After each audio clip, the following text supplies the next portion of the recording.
wabarakatuh. Salam hormat kami aturkan kepada seluruh dewan juri yang arif dan bijaksana, serta teman-teman yang saya sayangi. Hai, perkenalkan nama saya Adeva Aksen Maisa. Pada malam ini saya akan membawakan sebuah cerita Islami tentang kelahiran manusia yang paling agung dan paling sempurna di dunia ini.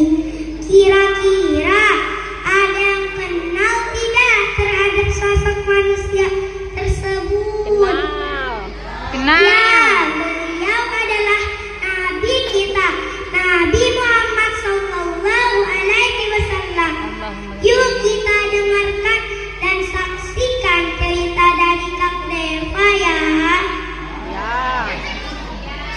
Nabi Muhammad Sallallahu Alaihi Wasallam lahir di kota Mekah pada tanggal 12 Rabiul Awal tahun Gajah, bertepatan dengan tahun 570 Masehi. Nabi Muhammad lahir dari orang tua yang bernama Abdullah bin Abdul Muthalib dan Aminah binti Wahab.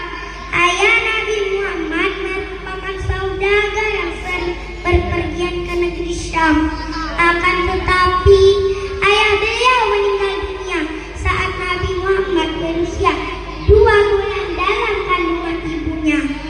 Setelah lahir, Nabi Muhammad Sallallahu Alaihi Wasallam disusui oleh Halimah Sa'diyah dan tinggal bersama ibu susunya selama 4 tahun.